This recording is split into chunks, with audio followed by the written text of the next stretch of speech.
So this is awkward.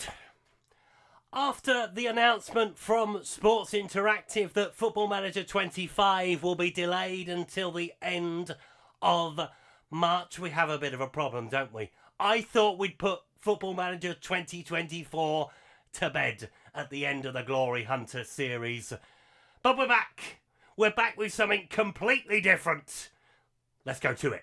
So we're back with a new skin, a new updated database thanks to FM Scout, a new series and a new club as we head to Southend United, about 40 minutes up the road from me, as we look to take them from the National League back into the Football League and back to the Championship. They've had their issues in the past with the owner, Ron Martin. He has now departed the scene. He has finally left Southend B.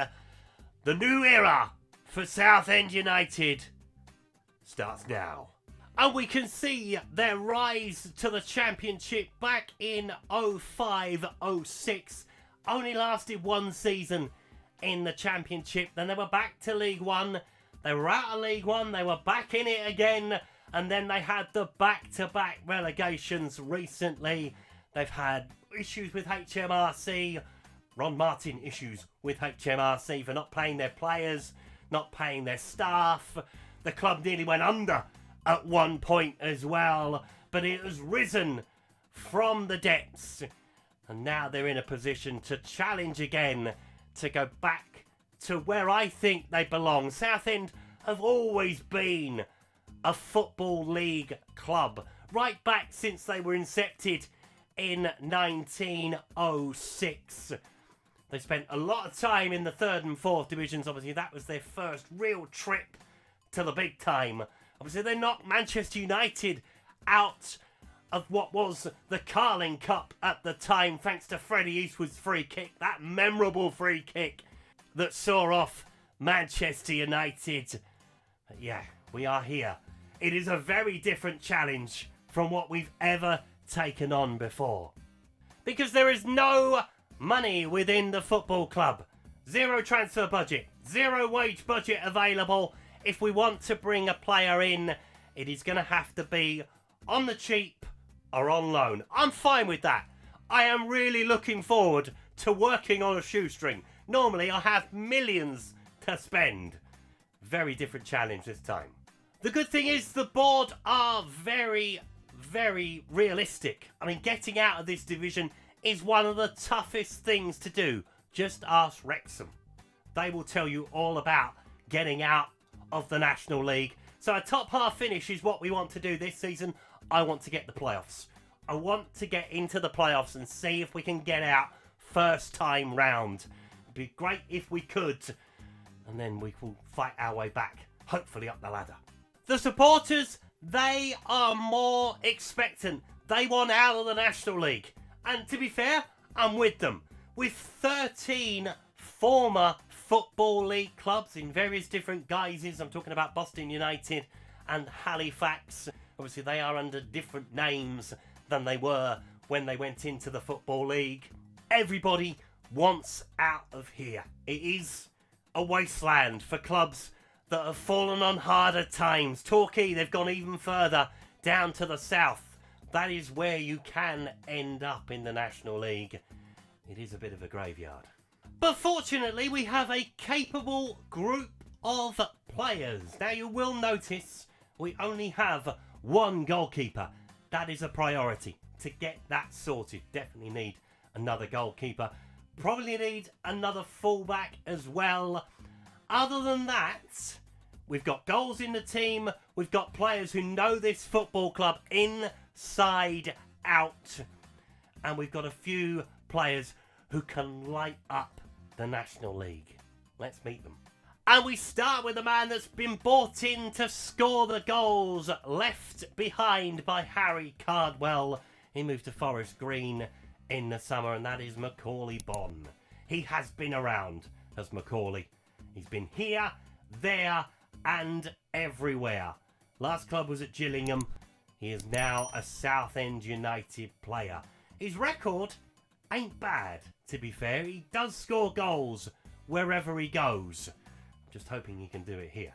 And when I speak about players that know the football club inside out, that takes us on to Jack Bridge. He has been with Southend since 2012, coming through the academy, which is an important thing at this level. He will be the supply to Macaulay Bonne to put the ball in the back of the net. He's not bad at doing it himself either. We will see what happens with Jack.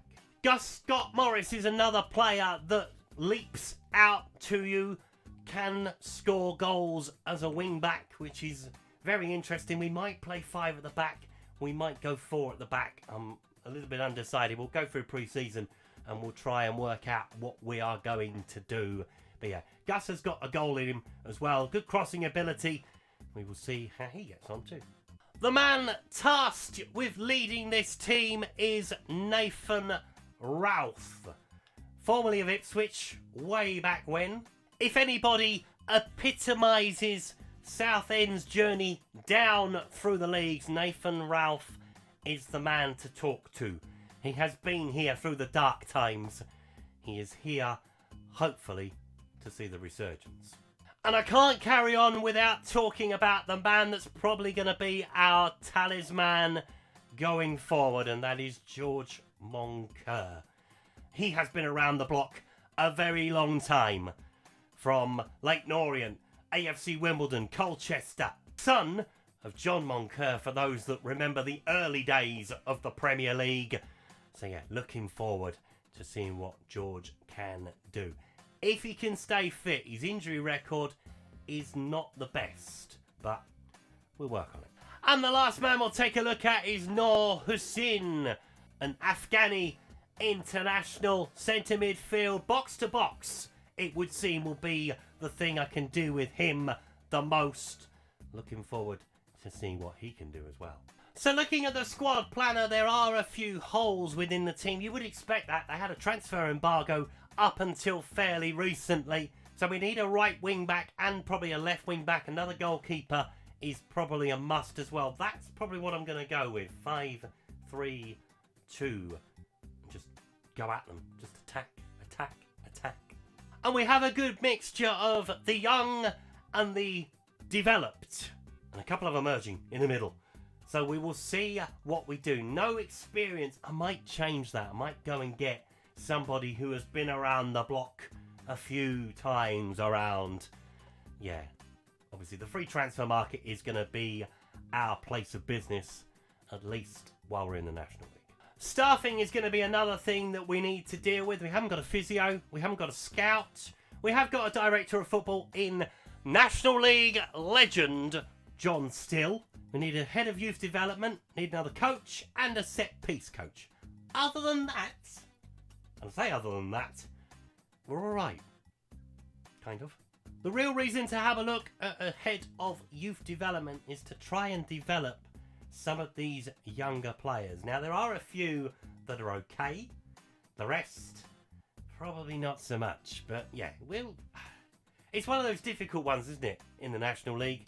Do you focus on youth development and bringing players through? Probably, because it's an easier way of buying players. You don't have to go out and buy them. You just bring them through. Given their ages, it's going to be very hard to get them into the first team initially, at least. On the other side of that, if you want to get out of the National League, youth is probably not the way to go in terms of experience, in terms of knowing how to finish games off and things like that. So yeah, we'll find a balance between the two. Youth development is not my strong point. I will say that. I've done it a couple of times. More often than not, I'm very ignorant to it, and it's something I do need to get better at, to be fair. So what we will do, we will go through pre-season, and we will come back for the first National League game of the season. It's a local derby. It's an Essex derby against Dagenham and Redbridge. They don't get much bigger than that in the National League. Thank you so much for watching today's video. If you've enjoyed it, please leave a like on it. Subscribe to the channel if you haven't done so already. Welcome to a new series. And I'll see you next time. Goodbye.